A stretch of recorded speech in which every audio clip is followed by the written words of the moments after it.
Hello friends, हमारे channel पर आप सभी का स्वागत है। कल हम लोगों ने दोस्तों क्वेश्चन नंबर 30 तक कर लिया था और आज हम उसके आगे करेंगे। अगर वीडियो पसंद आए तो लाइक शेयर और सब्सक्राइब ज़रूर करिएगा दोस्तों। तो चलिए शुरू करते हैं। क्वेश्चन नंबर 31, भारतीय संविधान के 73वें संशोधन के द्वारा निम्नलिखित में से किन वर्गों को आरक्षण दिया गया है? अनुसूचित जाति तथा अनुसूचित जनजाति, महिलाएं, दोनों ए तथा बी, उपर्युक्त में से कोई नहीं। तो दोस्तों इसमें हो जाएगा 73वें संविधान संशोधन के द्वारा दोनों को दिया गया है, अनुसूचित जाति और अनुसूचित जनजाति और महिलाओं दोनों को आरक्षण दिया गया है। महिलाओं के लिए इसमें सीट आरक्षित की गई दोस्तों, 1/3 सीट आरक्षित किया गया है और 73वां संविधान संशोधन जो है 1993 में लागू किया गया था। पंचायती राज व्यवस्था से यह संबंधित है। आगे देखते हैं दोस्तों। क्वेश्चन नंबर 32, स्वजन पक्षपात और सत्ता का दुरुपयोग सभी निम्नलिखित में से किसके उदाहरण हैं? सामाजिक असमानता के, भ्रष्टाचार के, सफ़ेदपोश अपराध के, संघर्ष के। तो इसमें दोस्तों हो जाएगा भ्रष्टाचार। 32 का आंसर बी हो जाएगा, भ्रष्टाचार। क्वेश्चन नंबर 33 दोस्तों, भारत में प्रचंड बेरोजगारी पाई जाती है औद्योगिक क्षेत्र में, कृषि क्षेत्र में, व्यापारिक क्षेत्र में, सेवा क्षेत्र में। भारत में प्रचंड बेरोजगारी किस में पाई जाती है दोस्तों? तो क्वेश्चन नंबर 33 का आंसर बी हो जाएगा, कृषि क्षेत्र में पाई जाती है। क्वेश्चन नंबर 34 है दोस्तों, अब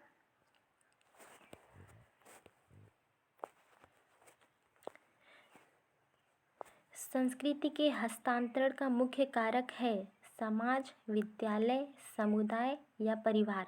तो संस्कृति के हस्तांतरण का मुख्य कारक दोस्तों परिवार है। 34 का आंसर डी हो जाएगा। क्वेश्चन नंबर 35 है दोस्तों, केला किस विटामिन का एक अच्छा स्रोत है? विटामिन ए का, विटामिन सी का, विटामिन डी का या विटामिन बी का? तो केला दोस्तों विटामिन बी का सबसे अच्छा स्रोत होता है, B6 का, जिसका रासायनिक नाम पायरिडॉक्सिन होता है। तो इसका आंसर हो जाएगा डी। केला दोस्तों विटामिन सी का और विटामिन ए का भी अच्छा स्रोत है। इसमें फास्फोरस और आयरन दोनों ये भी पाए जाते हैं। क्वेश्चन नंबर 36 है दोस्तों,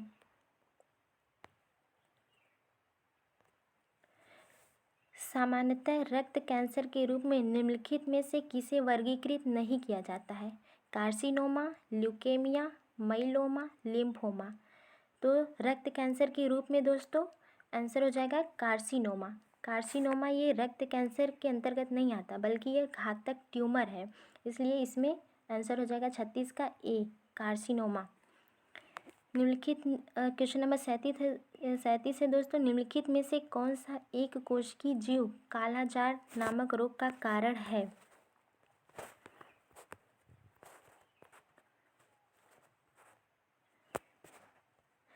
एस्केरिस, लेशमैनिया, यकृत प्रदाह, फीता कृमि।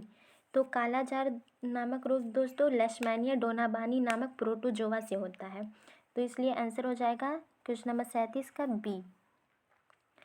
क्वेश्चन नंबर 38 है दोस्तों, क्षय रोग ट्यूबरकुलोसिस किसके कारण होता है? प्रोटोजोआ, विषाणु, जीवाणु या कवक?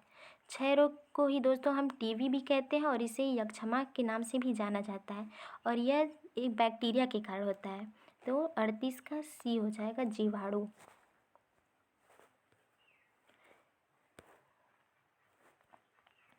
क्वेश्चन नंबर आगे देखते हैं दोस्तों,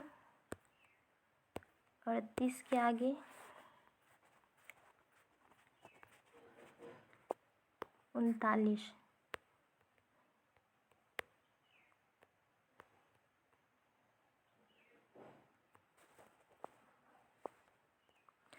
क्वेश्चन नंबर 39 है दोस्तों, गर्भावस्था के दौरान उदर के निचले भाग में बनने वाली सफ़ेद धारियाँ कहलाती हैं? गर्भावस्था नकाब, लीनिया नाइग्रा, स्ट्राइग्रेविडेरम, इनमें से कोई नहीं। तो गर्भावस्था के दौरान उदर के निचले भाग में जो सफ़ेद धारियाँ बनती हैं उसे दोस्तों स्ट्राइग्रेविडेरम कहते हैं। 39 का सी हो जाएगा। ये किस कारण होता है? ये जो स्ट्रेच मार्क्स हार्मोनल परिवर्तन होता है, इसके कारण यह इसमें सफ़ेद धारियाँ पेट के नीचे स्तनों में आ जाती हैं। और इसके लिए गर्भावस्था के दौरान जो है स्ट्रेच मार्क्स क्रीम लगाया जाता है। क्वेश्चन नंबर 40 है दोस्तों, विकास और प्रगति के बीच किसने भेद प्रस्तुत किया है? हर्बर्ट स्पेंसर ने, ई दुर्खीम ने, टीवी बोटोमोर ने, एल.टी. हॉबहाउस ने। तो विकास और प्रगति के बीच किसने भेद प्रस्तुत किया है? तो वो टीवी बोटोमोर ने किया है। 40 का सी हो जाएगा। क्वेश्चन नंबर 41 है, अशुद्ध जल के माध्यम से कौन सा रोग हो सकता है? क्षय रोग, चेचक, हैजा, इनमें से कोई नहीं। तो अशुद्ध जल से हैजा रोग होता है। 41 का सी हो जाएगा। क्वेश्चन नंबर 42 है,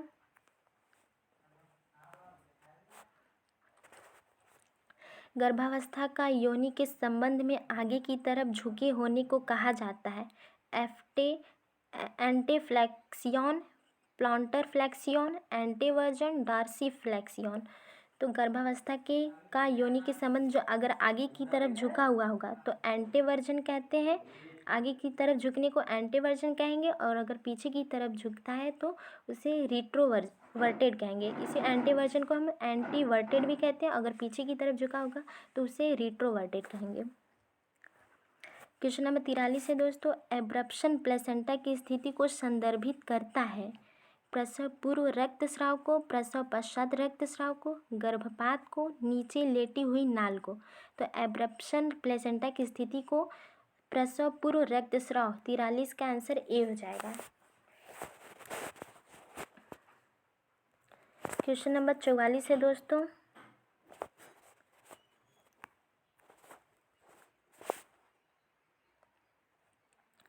मल्टीपैरा में प्रसव की प्रोपल्सिव अवस्था होती है 10 मिनट, 20 मिनट, 40 मिनट या 1 घंटा। तो मल्टीपैरा प्रसव की प्रोपल्सिव अवस्था होती है दोस्तों 20 मिनट तक। क्वेश्चन नंबर 44 का बी हो जाएगा। और जब प्रीमी ग्रेविडा में 10 मिनट होती है। अगर प्रीमी ग्रेविडा पूछेगा तो 10 मिनट, और मल्टीपैरा पूछेगा तो 20 मिनट होती है। ईडीटीए क्वेश्चन नंबर 45 है, ईडीटीए कैल्शियम आकलन के लिए क्यों उपयुक्त नहीं है? यह कैल्शियम को नष्ट कर देगा, कैल्शियम को बांधता है जो स्कंदन के लिए आवश्यक है, कैल्शियम की मात्रा बढ़ा देगा, या सभी। तो ईडीटीए, पहले तो ईडीटीए क्या फुल फॉर्म जान लीजिए। ईडीटीए का ई से इथाइलिन, डी से डायमिनेट, टी से टेट्रा एसिड और ए से एसिड हो जाएगा।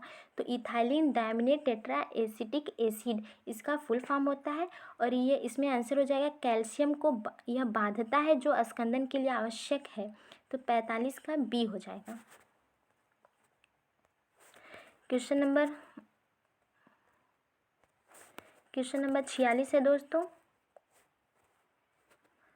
किंडरगार्टन का जनक कौन है? Pestalozzi, Rousseau, Locke, Froebel. तो किंडरगार्टन के जनक है फ्रॉवेल। 46 का डी हो जाएगा। पियाजे, क्वेश्चन नंबर 47, पियाजे की कंजर्वेशन परीक्षण प्रदर्शित करता है कंक्रीट ऑपरेशनल थिंकिंग को, रियसिंगविलिटी ऑफ मेंटल ऑपरेशन को, change from perceptual to logical judgement को, उपयुक्त सभी। तो पियाजे की कंजर्वेशन परीक्षण जो है कंक्रीट ऑपरेशनल थिंकिंग को प्रदर्शित करता है। 47 का ए है। पियाजे का जो संज्ञानात्मक विकास का सिद्धांत इन्होंने प्रस्तुत किया, उसमें 4 चरण इसमें बताए हैं। पहली अवस्था है sensory motor operational, sensory motor है। दूसरी जो है प्री ऑपरेशनल है। तीसरी जो है कंक्रीट है, और चौथी जो है फॉर्मल है। तो ये चारों याद कर लीजिएगा आप लोग। क्वेश्चन नंबर 48 है दोस्तों,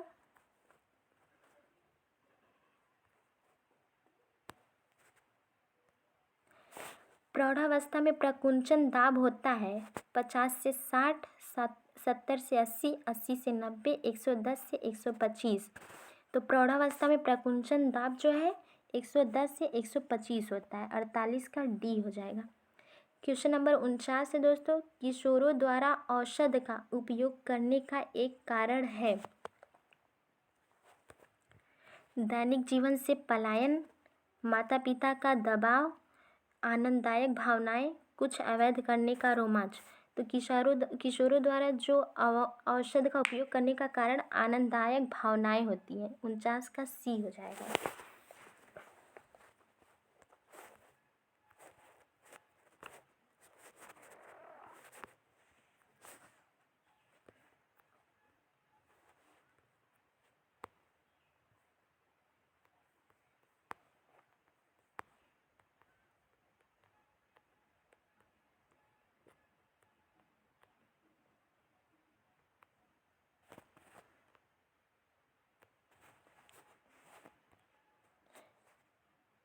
क्वेश्चन नंबर 50 है दोस्तों, नवजात शिशु का प्रथम आहार होता है शहद, जल, माँ का दूध, गाय का दूध।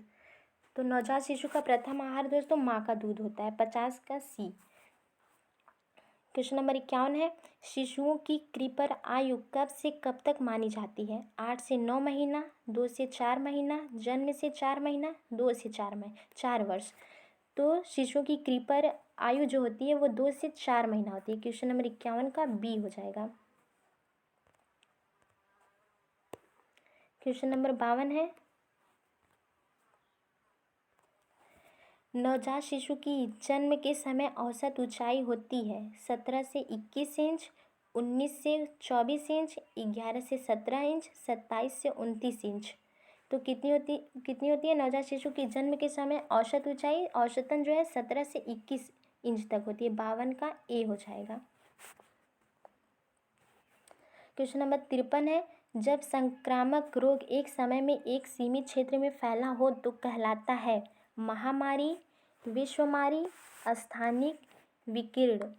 तो जब यह सीमित क्षेत्र में फैला हो तो उसे स्थानिक कहते हैं। स्थानिक को ही इंग्लिश में एंडेमिक कहा जाता है। और इसमें आंसर हो जाएगा 53 का सी। महामारी को एपिडेमिक कहेंगे और विश्व महामारी जो होगी तो उसे पैंडेमिक कहते हैं इंग्लिश में। क्वेश्चन नंबर 54 है दोस्तों, जीविकोपार्जन के साधन और आभूषण आदि स्त्री धन है, यह कथन है कौटिल्य का, हेनरी मेन का, व्यास का, इनमें से कोई नहीं। तो इसमें आंसर हो जाएगा हेनरी मेन का। जीविकोपार्जन के साधन और आभूषण आदि स्त्री धन है, यह हेनरी मेन ने कहा है। 54 का बी। क्वेश्चन नंबर 55 है दोस्तों, सन 1929 में किस समाज सुधारक के प्रयत्नों से बाल विवाह निरोधक अधिनियम पारित हुआ? राजा राम मोहन राय, ईश्वर चंद्र विद्यासागर, हरविलास शारदा, इनमें से कोई नहीं। तो इसमें आंसर हो जाएगा दोस्तों हरविलास शारदा। 55 का सी, क्योंकि 1929 में जो बाल विवाह निरोध अधिनियम आया था इसे ही शारदा एक्ट भी कहा जाता है। इसमें जो है लड़कियों की आयु जो है 14 वर्ष रखी गई थी और लड़कों की 18 वर्ष रखी गई थी।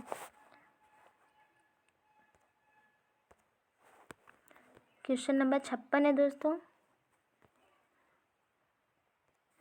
भारत में दहेज विरोधक कानून कब लागू हुआ था?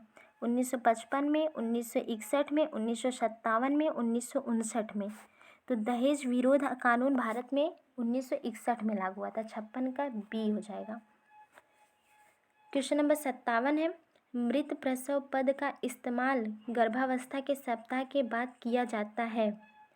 तो मृत प्रसव पद का इस्तेमाल जो है वो गर्भावस्था के 28वें सप्ताह के बाद किया जाता है। 57 का बी ए हो जाएगा। ए अगर 20 सप्ताह पे या 20 सप्ताह के पहले होता है तो उसे हम गर्भपात कहते हैं, और 20 से 28 के बीच में होता है या उसके बाद होता है तो उसे मृत प्रसव पद शब्द का यूज़ करते हैं। क्वेश्चन नंबर 58 है दोस्तों, प्रसव का कौन सा चरण गर्भाशय ग्रीवा के पूर्ण फैलाव से शुरू होता है तथा बर्थ कैनाल से भ्रूण निष्कासन के साथ समाप्त होता है?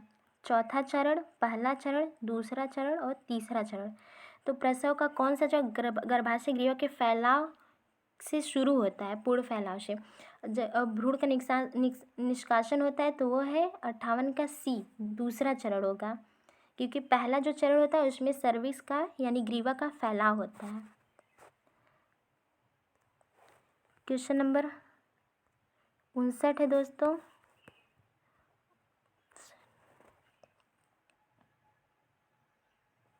मनुष्य के शारीरिक आयामों को मापने के लिए काम में आने वाली तकनीक है एंथ्रोपोमीटरी, मानवमिति, क्लिनिकल नैदानिक विधि, जैव रासायनिक बायोकेमिकल विधि, आहारी सर्वेक्षण विधि। तो मानव के शरीर आयामों को मापने के लिए एंथ्रोपोमीटरी का प्रयोग करते हैं। 59 का ए हो जाएगा।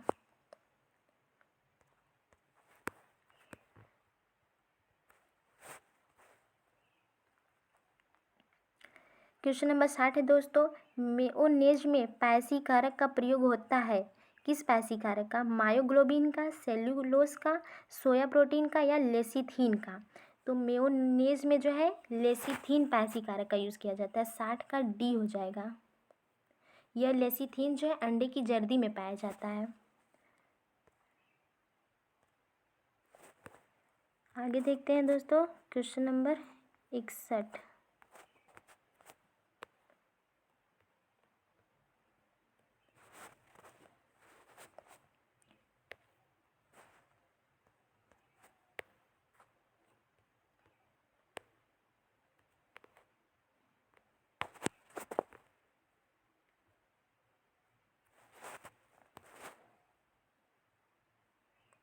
वह तरल जिसकी घोल में पदार्थ होता है किस रूप में जाना जाता है? विलेय, विलायक, पारगम्यता या अर्धपारगम्यता? तो जिस घोल में पदार्थ होता है उसे विलेय कहते हैं। 61 का ए हो जाएगा। 62 क्वेश्चन नंबर 62 है। दालों में प्रोटीन की मात्रा होती है 10 से 15%, 20 से 25%, 25 से 40% या 5 से 10%। तो दालों में प्रोटीन की मात्रा कितनी होती है? 20 से 25% होती है। 62 का बी हो जाएगा।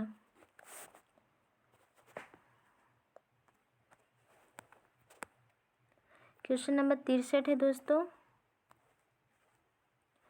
रसाकर्षण का सिद्धांत संरक्षित करने के लिए उपयुक्त किया जाता है। जैम को संरक्षित करने के लिए या जेली को या अचार को या सभी को? तो रसाकर्षण का सिद्धांत का प्रयोग हम जैम के लिए भी करते हैं, जेली के लिए भी करते हैं और अचार के लिए भी करते हैं।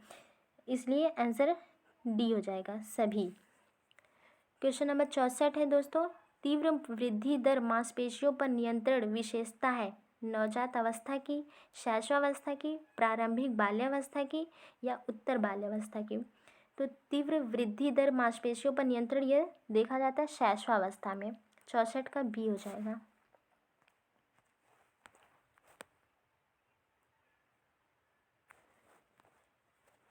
क्वेश्चन नंबर 65 है दोस्तों। निम्नलिखित में से किसमें गाइट्रोजेनिक घटकें नहीं होती हैं? पालक में, बंद गोभी में, फूल गोभी में या शलजम में? तो गाइट्रोजेनिक घटकें किसमें नहीं होती है दोस्तों? शलजम में नहीं होती है। 65 का डी। ये गाइट्रोजेनिक घटकें किसमें पाई जाती है? तो क्रूसीफेरल जो कुल की जो पौधे होते हैं यानी सब्जियां जो होती हैं उनमें ये पाए जाते हैं।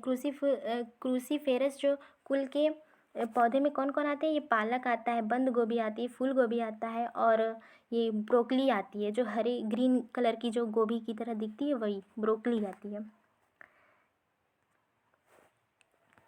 क्वेश्चन नंबर 66 है दोस्तों।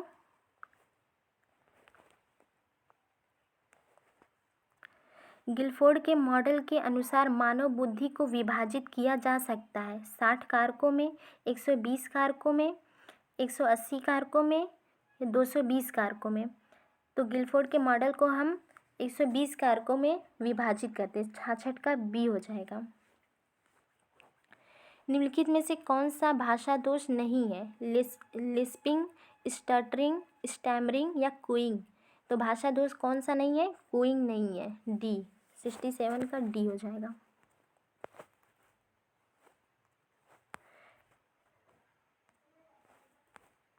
क्वेश्चन नंबर 68 है दोस्तों। ज़्यादातर बच्चे कौन सी उम्र में 2 शब्दों के वाक्य बोलना शुरू करते हैं? 6 से 12 महीने पर, 12 से 15 महीने पर, 15 से 18 महीने पर या 18 से 24 महीने पर? ज़्यादातर बच्चे जो है किस महीने 2 शब्दों का प्रयोग कर वाक्य के शब्दों का प्रयोग करते हैं? 2 शब्दों के वाक्य का। तो 18 से 24 महीने में। 68 का डी हो जाएगा। क्वेश्चन नंबर 69 है दोस्तों, विकास के सभी क्षेत्र होते हैं एक दूसरे से संबंधित, एक दूसरे पर निर्भर, वातावरण से प्रभावित, आनुवंशिकता से प्रभावित। तो विकास के सभी क्षेत्र दोस्तों एक दूसरे से संबंधित होते हैं। 69 का ए हो जाएगा। क्वेश्चन नंबर 70 है दोस्तों, हेपेटाइटिस बी वैक्सीन की तीसरी खुराक देनी चाहिए। हेपेटाइटिस बी वैक्सीन की तीसरी खुराक कब देनी चाहिए? पहली खुराक के 2 माह बाद, दूसरी खुराक के 3 माह बाद, पहली खुराक के 5 माह बाद या पहली खुराक के 6 माह बाद। तो हेपेटाइटिस बी की तीसरी खुराक है दोस्तों पहली खुराक के 6 माह बाद देनी चाहिए। 70 का डी हो जाएगा। क्वेश्चन नंबर 71 है दोस्तों,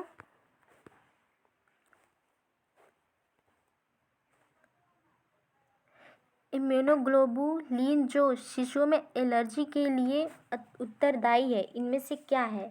IgM, IgE, IgG, IgD। तो इम्यूनोग्लोबुलिन जो है शिशुओं में एलर्जी के लिए उत्तरदायी वो है IgE होगा। I से इम्यूनो, G से ग्लोबुलिन, E से एलर्जी के लिए उत्तरदायी है।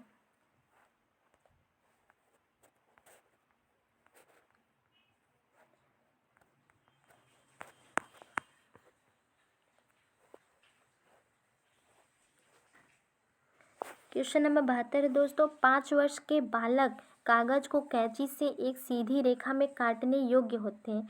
यह कौशल है एक स्थूल क्रियात्मक कौशल का, सूक्ष्म क्रियात्मक कौशल का, तकनीकी कौशल का, उपयुक्त में से कोई नहीं। तो ये हो जाएगा दोस्तों 72 का बी, सूक्ष्म क्रियात्मक कौशल का होता है।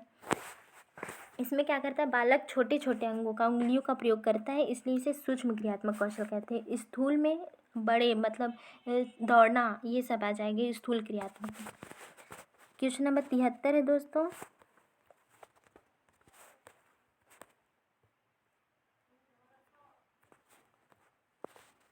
ईर्ष्या एक भावना है जन्मजात, अतिरिक्त, सकारात्मक या नकारात्मक? ईर्ष्या एक कैसी भावना है? तो 73 का डी हो जाएगा, नकारात्मक भावना है। क्वेश्चन नंबर 74 है, शिशु मृत्यु दर की गणना की जाती है जन्म लेने वाले प्रति 100 शिशुओं के आधार पर, जन्म लेने वाले प्रति 1000 शिशुओं के आधार पर, विभिन्न रोगों के संक्रमण के आधार पर, जन्म एवं मृत्यु संख्या के अंतर के आधार पर। शिशु मृत्यु दर की गणना दोस्तों जन्म लेने वाले प्रति 1000 शिशुओं के आधार पर की जाती है। तो 74 का बी हो जाएगा। क्वेश्चन नंबर 75 है दोस्तों, बालक के जन्म के पश्चात पहला माँ का दूध जो शिशु उन्मुक्ति देता है वह है सीरम होता है, कोलेस्ट्रॉल या ऑक्सीटोसिन? तो 75 का आंसर कोलेस्ट्रम हो जाएगा। माँ का जो पहला दूध होता है कोलेस्ट्रम, इसे यह पीला गाढ़ा रंग का होता है और यह 2 से 3 दिन तक यही निकलता है जो कोलेस्ट्रम होता है।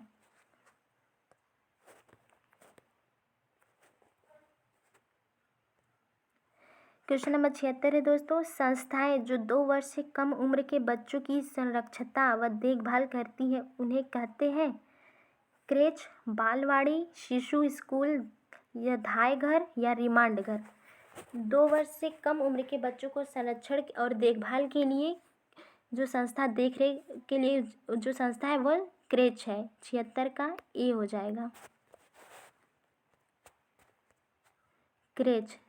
और बालवाड़ी क्या है? बालवाड़ी जो है 2.5 से 6 साल के बच्चों का देखरेख और संरक्षण की जिम्मेदारी जो देखती है वो बालवाड़ी है, उसे बालवाड़ी कहते हैं। और रिमांड घर जो है वो किशोरों के लिए 12 से 18 के लिए रिमांड घर का यूज़ करते हैं।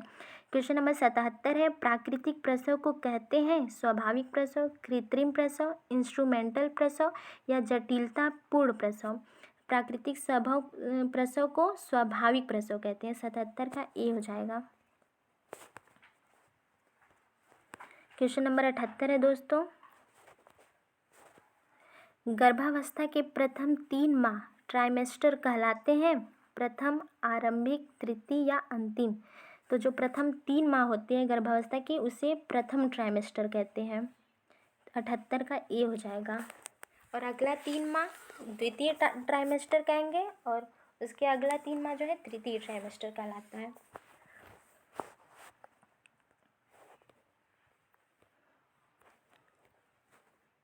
क्वेश्चन नंबर 79 है दोस्तों, 8वें हफ्ते से जन्म तक भ्रूण कहलाता है फीटस, भ्रूण, युग्मनज, अंड। 8वें हफ्ते से जन्म तक भ्रूण क्या कहलाता है? फीटस कहलाता है। 79 का ए हो जाएगा। इससे पहले की जो स्टेज होती है वो भ्रूण, उसमें भ्रूण कहलाएगा। क्वेश्चन नंबर 80 है, हल्दी में उपस्थित फाइटोकेमिकल है पॉलीफिनॉल, आइसोफ्लेवोनाइड्स, फ्लेवोनाइड्स या करक्यूमिन। तो हल्दी में उपस्थित फाइटोकेमिकल करक्यूमिन होता है। 80 का डी हो जाएगा।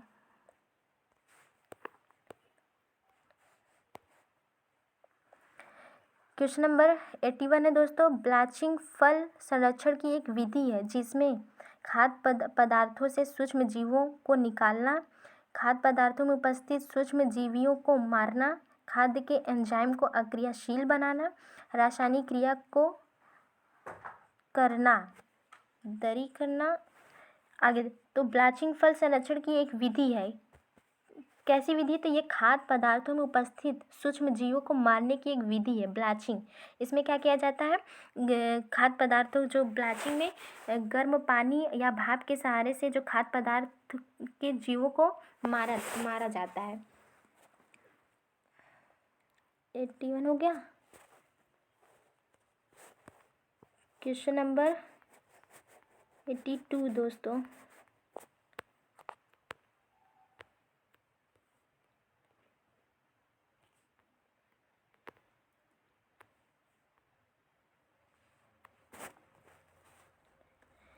क्वेश्चन नंबर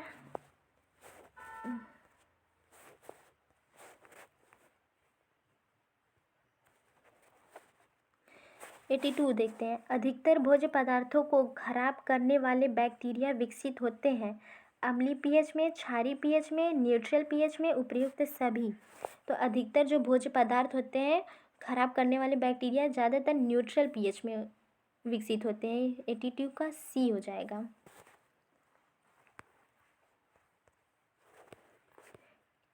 क्वेश्चन नंबर 83 है दोस्तों, यदि मूंगफली को अस्वच्छकर स्थान पर रखा जाता है तो उनमें किस सूक्ष्म जीवाणु से संक्रमित होने की संभावना अधिक है? Ergot, fusarium, aflatoxin, penicillium. तो यदि मूंगफली में जो जीवाणु संक्रमित करता है मूंगफली को, वो एफ्लाटॉक्सिन है। 83 का सी हो जाएगा। क्वेश्चन नंबर 84 है दोस्तों, प्रौढ़ व्यक्तियों में प्रोटीन की आवश्यकता कितनी होती है? 50 ग्राम, 0.5 ग्राम प्रति किलोग्राम शरीर वजन, और 1 ग्राम प्रति किलोग्राम शरीर वजन, या 2 ग्राम प्रति किलोग्राम शरीर वजन।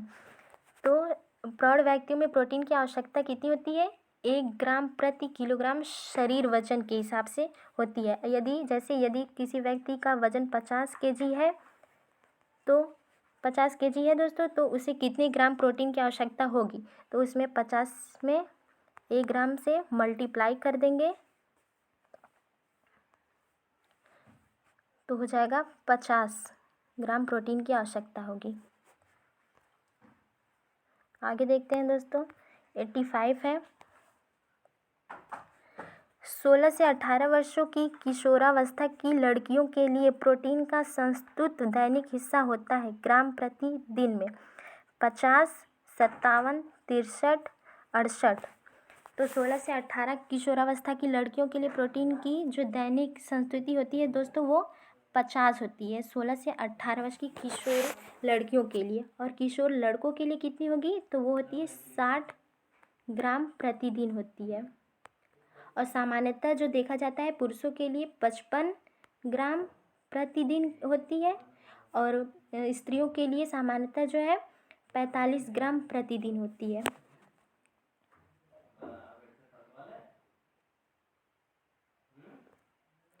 क्वेश्चन नंबर 86 दोस्तों, पीने के पानी का TDS होना चाहिए लीटर प्रति mg प्रति लीटर, 300 से 500 mg प्रति लीटर, 500 से 600 mg प्रति लीटर, 50 से 150 mg प्रति लीटर। तो पीने के पानी का TDS कितना होना चाहिए? 50 से 150 mg प्रति लीटर होना चाहिए। 86 का D हो जाएगा। क्वेश्चन नंबर 87 है दोस्तों, मंद बुद्धि निम्न में से किस कमी के कारण होती है? विटामिन ए के, आयोडीन, कैल्शियम, लोहा।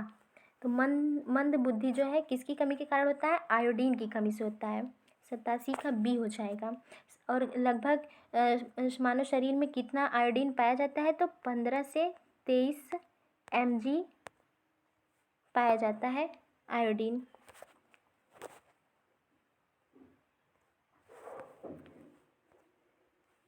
क्वेश्चन नंबर 88 दोस्तों, जब हम कहते हैं कि निर्धनता अशिक्षा का कारण बनती है, तब अशिक्षा अभिव्यक्त होती है एक आश्रित चर के रूप में, स्वतंत्र चर के रूप में, अंतःनिर्भर चर में, सहसंबंध में। तो आंसर हो जाएगा दोस्तों 88 का ए, आश्रित चर के रूप में। क्वेश्चन नंबर 89 है दोस्तों, सामाजिक नियंत्रण दृढ़ होता है छोटे समुदायों में, एकरूपी समुदायों में, धर्म को महत्व देने वाले समुदायों में, तो या सभी में। तो सामाजिक नियंत्रण किस में सुदृढ़ होता है? तो इसमें सभी में हो जाएगा। 89 का D हो जाएगा। क्वेश्चन नंबर 90 है दोस्तों, चेतन तथा अचेतन प्रकार के सामाजिक नियंत्रण का उल्लेख किसके द्वारा किया गया है? चार्ल्स कूले के द्वारा, गुरविच तथा मूरे के द्वारा, लेपियर के द्वारा, या कार्ल मैनहीम के द्वारा। तो इसमें आंसर हो जाएगा चेतन अचेतन सामाजिक नियंत्रण दिया है दोस्तों 90 का ए, चार्ल्स कूले ने दिया है। और गुरविच और मूर ने क्या दिया है? संगठित, असंगठित, संगठित दिया है, असंगठित और सहज नियंत्रण। और लेपियर ने क्या दिया है? लेपियर ने दिया है सत्तावादी और लोकतांत्रिक नियंत्रण दिया। कार्ल मैनहीम ने प्रत्यक्ष और अप्रत्यक्ष दिया है।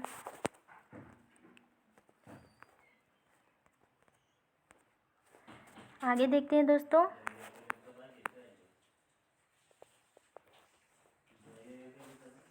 क्वेश्चन नंबर 91 है दोस्तों, राष्ट्रीय परिवार कल्याण केंद्र पर निम्नलिखित कार्य होते हैं?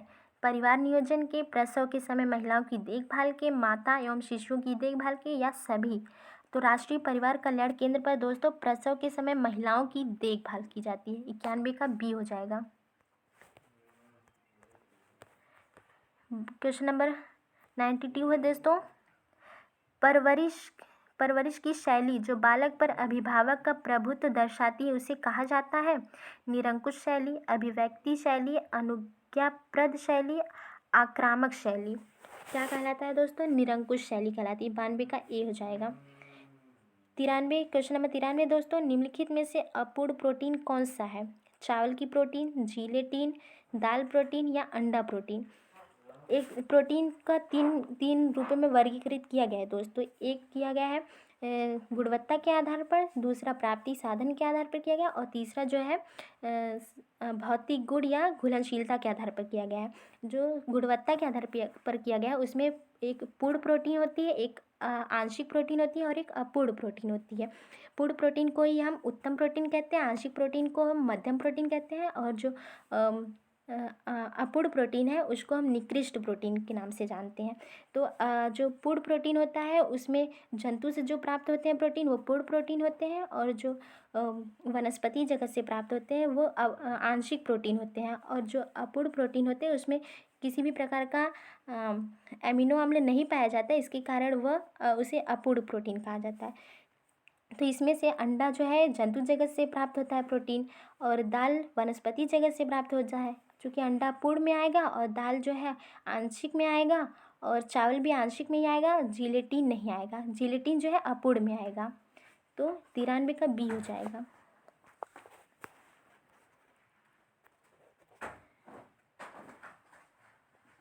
क्वेश्चन नंबर 94 है दोस्तों, शरीर को तुरंत ऊर्जा प्रदान करने वाला पोषक तत्व है? प्रोटीन है, वसा है, कार्बोहाइड्रेट है, खनिज लवण है। तो शरीर को तुरंत ऊर्जा प्रदान कौन करता है? कार्बोहाइड्रेट।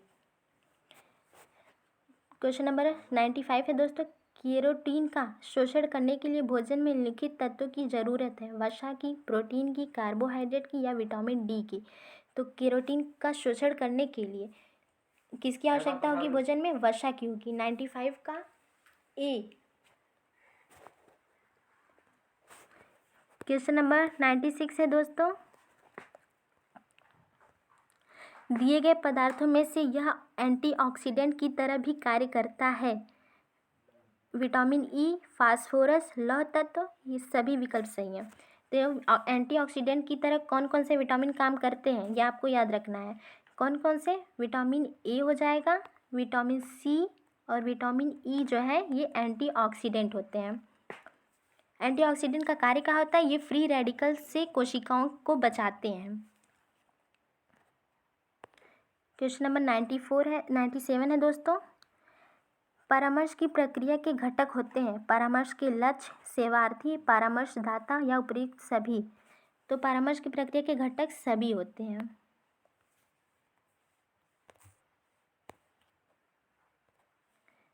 नाइन्टी सेवन का डी हो जाएगा।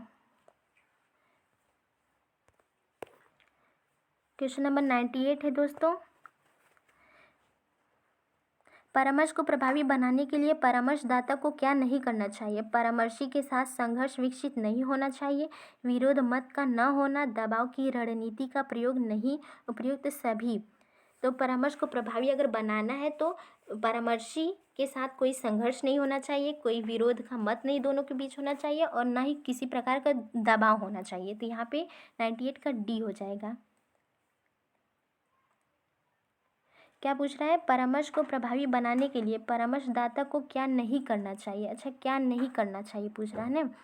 परामर्शी के साथ संघर्ष विकसित नहीं होना चाहिए, सही है। विरोध मत का ना होना, ये भी सही है। दबाव की रणनीति का प्रयोग नहीं, हाँ सभी सही है। 98 का डी सभी।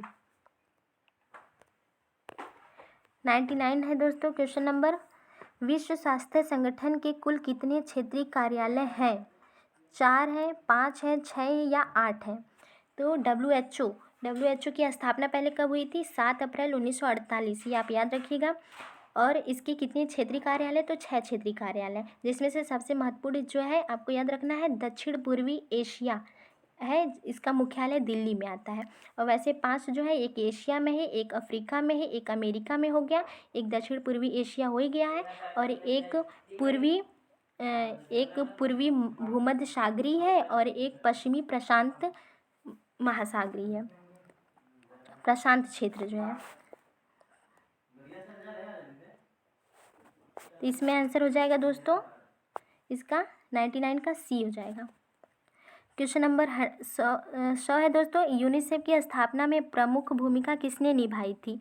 लुडविक रॉसमन ने, ए रसेल ने, कोफी अन्नान ने, उपयुक्त में से कोई नहीं। तो यूनिसेफ की स्थापना पहले कब हुई थी ये आप देख लीजिए। तो यूनिसेफ की स्थापना 11 दिसंबर 1946 को हुई थी और इस स्थापना में प्रमुख भूमिका निभाई थी लुडविक रॉसमन ने। 100 का ए हो जाएगा। आज यहीं तक दोस्तों, क्वेश्चन नंबर 100 तक आज हम लोग सॉल्व किए हैं। अगर वीडियो पसंद आए तो लाइक, शेयर और सब्सक्राइब ज़रूर करिएगा। धन्यवाद।